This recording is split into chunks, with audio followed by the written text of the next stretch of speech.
بسم اللہ الرحمن الرحیم۔ حج کے فضائل۔ عورتوں کا افضل جہاد حج ہے۔ ام المومنین عائشہ رضی اللہ تعالی عنہا روایت کرتی ہیں کہ انہوں نے کہا، اے اللہ کے رسول صلی اللہ علیہ وسلم، ہم جہاد کو سب سے افضل عمل سمجھتی ہیں، کیا ہم جہاد نہ کریں؟ آپ صلی اللہ علیہ وسلم نے فرمایا، نہیں، لیکن تمہارے لیے افضل جہاد حج مبرور ہے۔ ام المؤمنین عائشہ رضی اللہ تعالیٰ عنہا سے مروی ہے، ایک روایت میں ہے کہ انہوں نے کہا، میں نے نبی کریم صلی اللہ علیہ وسلم سے جہاد کے لیے اجازت مانگی تو آپ نے فرمایا، تمہارا جہاد حج ہے۔ اور اس سے اگلی روایت میں ہے کہ آپ کی بیویوں نے آپ سے جہاد کے متعلق پوچھا تو آپ نے فرمایا، بہترین جہاد حج ہے۔ عائشہ رضی اللہ تعالیٰ عنہ کہتی ہیں کہ آپ سے یہ بات سننے کے بعد میں حج کبھی نہیں چھوڑوں گی۔ تخریج صحیح البخاری۔ بوڑھے، بچے، کمزور اور عورت کا جہاد حج اور عمرہ ہے۔ ابو ہریرہ رضی اللہ تعالیٰ عنہ رسول اللہ صلی اللہ علیہ وسلم سے روایت کرتے ہیں کہ آپ صلی اللہ علیہ وسلم نے فرمایا، بوڑھے، بچے، کمزور اور عورت کا جہاد حج اور عمرہ ہے۔ تخریج سنن نسائی۔ روایت صحیح ہے۔ بچے کا حج صحیح ہے اور اس کو حج کرانے والے کی فضیلت۔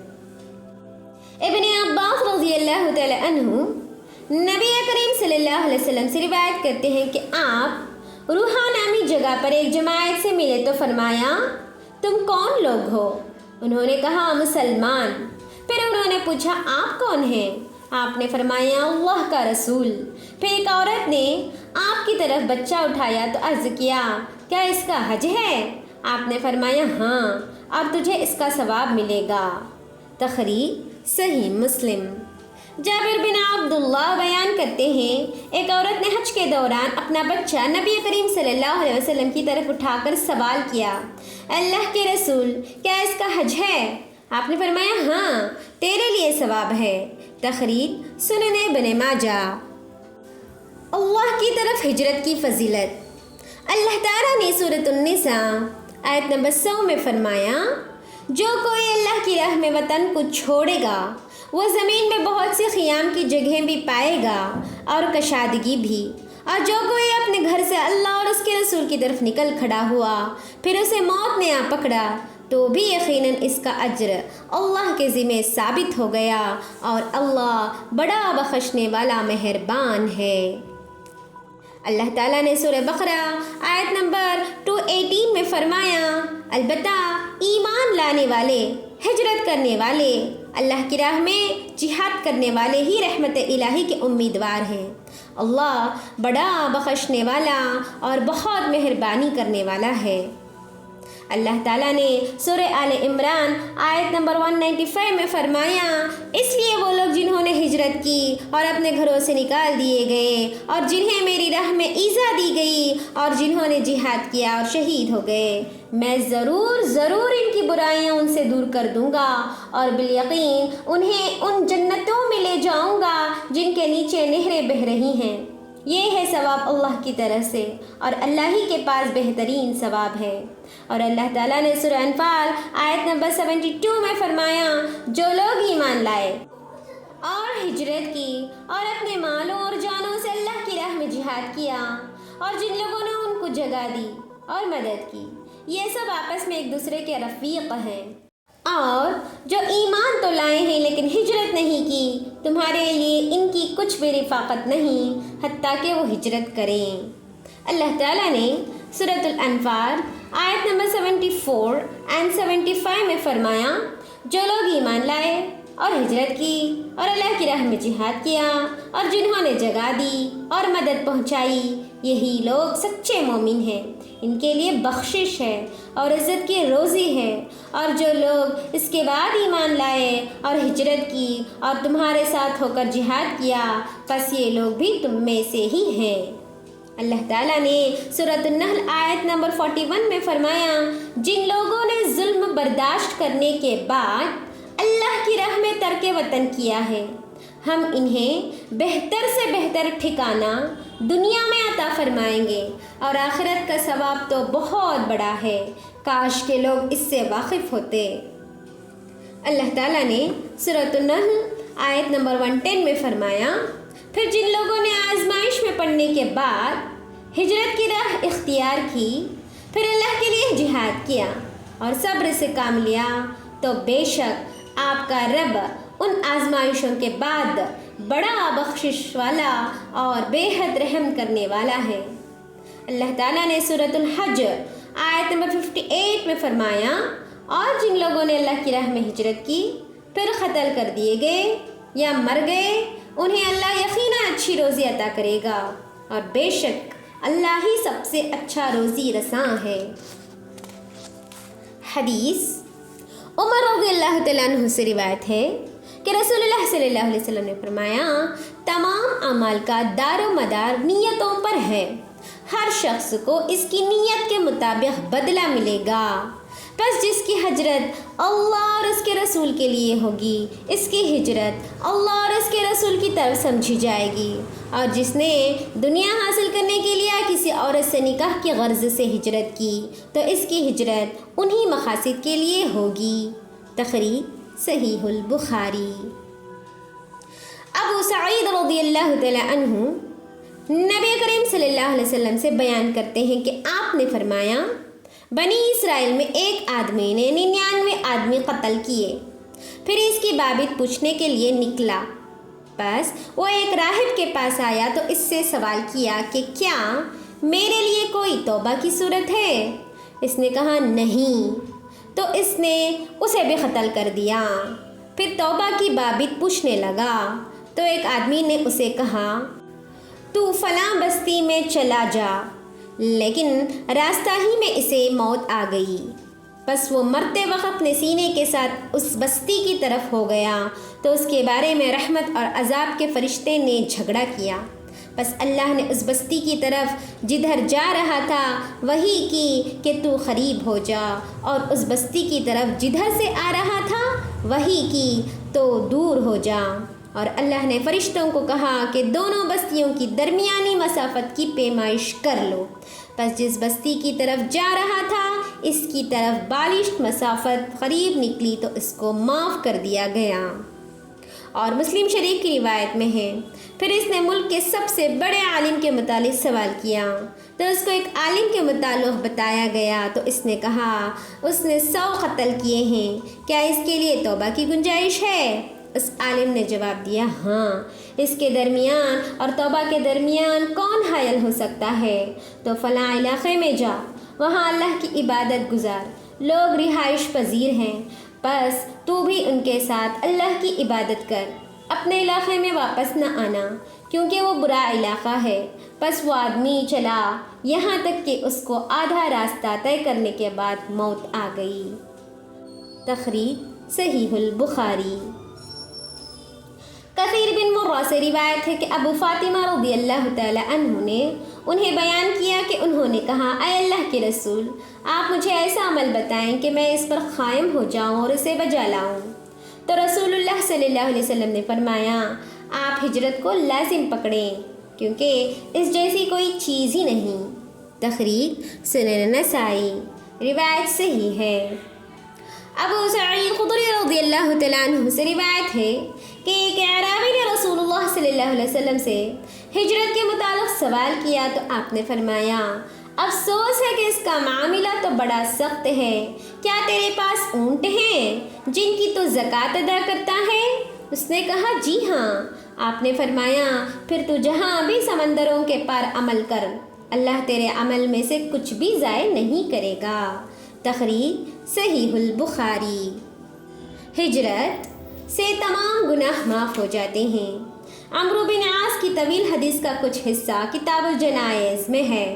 اس حدیث میں ہے کہ عمرو بن عاص رضی اللہ تعالیٰ عنہ نے وفات کے وقت فرمایا کہ جب اللہ نے اسلام کی حقانیت میرے دل میں بٹھا دی، میں نے نبی کریم صلی اللہ علیہ وسلم کے پاس آیا تو میں نے کہا، آپ اپنا دایاں ہاتھ بڑھائیں تاکہ میں آپ سے اسلام کی بیعت کروں۔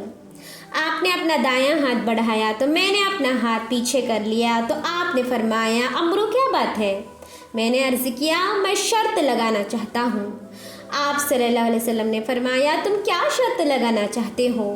میں نے کہا یہ کہ مجھے معاف کر دیا جائے۔ آپ نے فرمایا عمرو کیا تجھے اس بات کا علم نہیں اسلام قبول کرنے سے سابقہ تمام گناہ معاف ہو جاتے ہیں اور ہجرت سابقہ تمام گناہ مٹا دیتی ہے اور حج سے سابقہ تمام گناہ معاف ہو جاتے ہیں۔ میری کیفیت یہ ہو گئی کہ رسول اللہ صلی اللہ علیہ وسلم سے زیادہ مجھے کوئی محبوب نہیں تھا اور میری نظر میں ان سے زیادہ معزز و مکرم کوئی نہیں تھا، اور میں آپ کو آپ کے جلال اور رعب کی وجہ سے آنکھ بھر کر نہیں دیکھ سکتا تھا، اور اگر مجھ سے آپ کے حلیے کی بابت پوچھا جائے تو میں بیان نہیں کر سکتا، اس لیے کہ میں نے آنکھ بھر کر آپ کو کبھی نہیں دیکھا۔ تخریج صحیح مسلم۔ ہجرت کی فضیلت اور جس نے حبشہ کی طرف ہجرت کی اس کی 2 ہجرتیں ہیں۔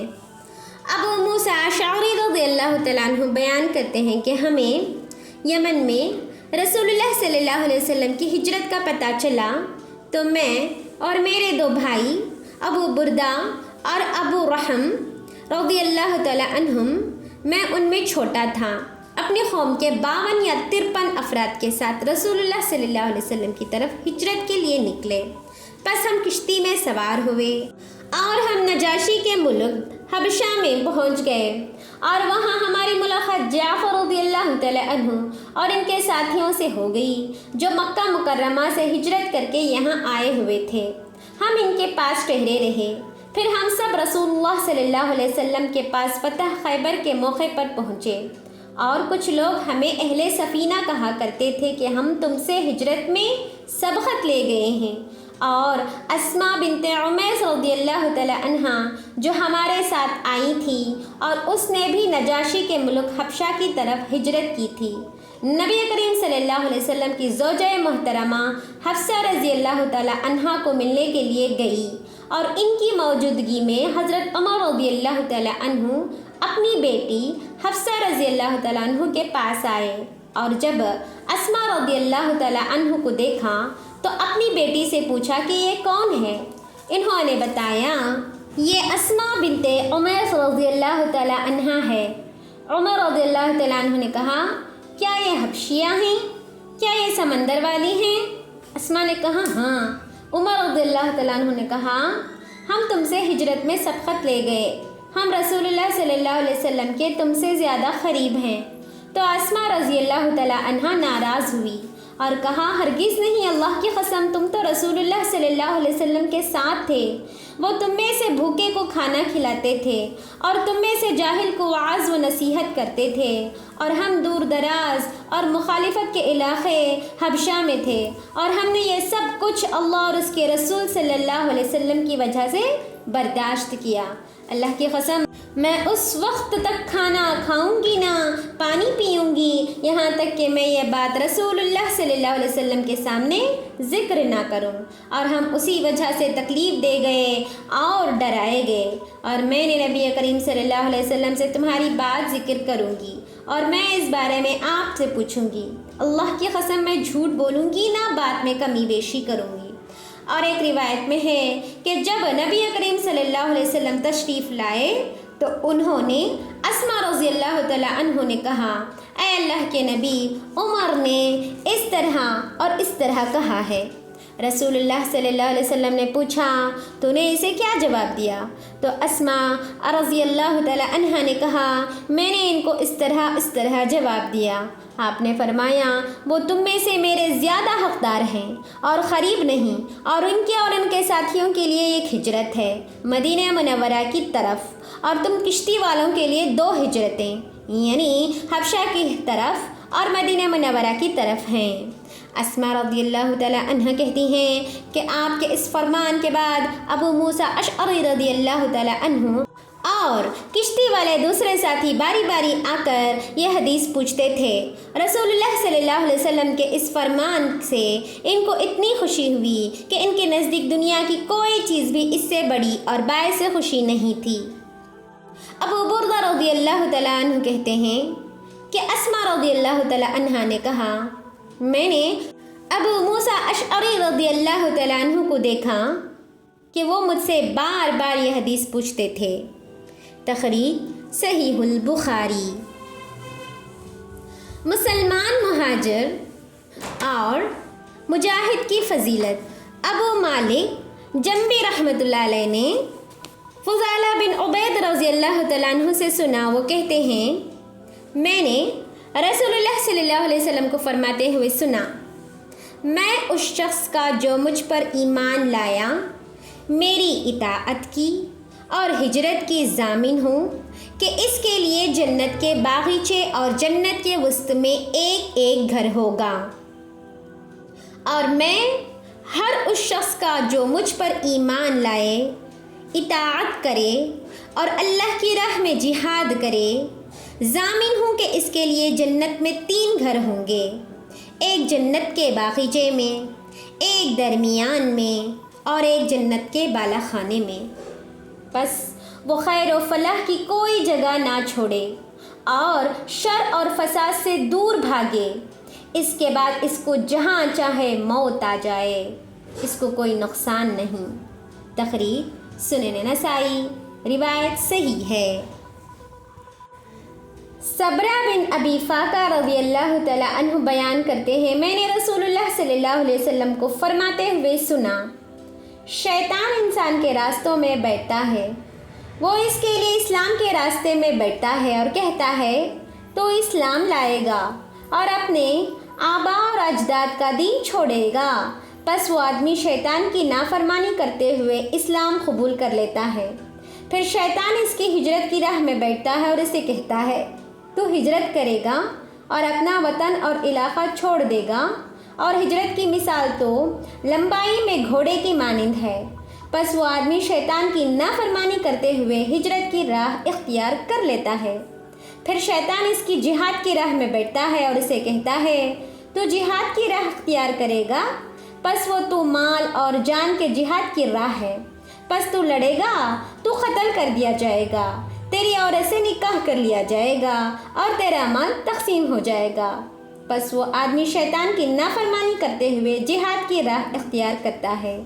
تو رسول اللہ صلی اللہ علیہ وسلم نے فرمایا، پس جو شخص یہ کام کرے گا تو اللہ کے ذمے ہے کہ وہ اس کو جنت میں داخل کرے، اور جو شہید کر دیا گیا تو اللہ کے ذمے میں ہے کہ اس کو جنت میں داخل کرے، اور اگر سواری سے گر گیا تو اللہ کے ذمے ہے کہ اس کو جنت میں داخل کرے۔ تخریج سنن نسائی، روایت حسن ہے۔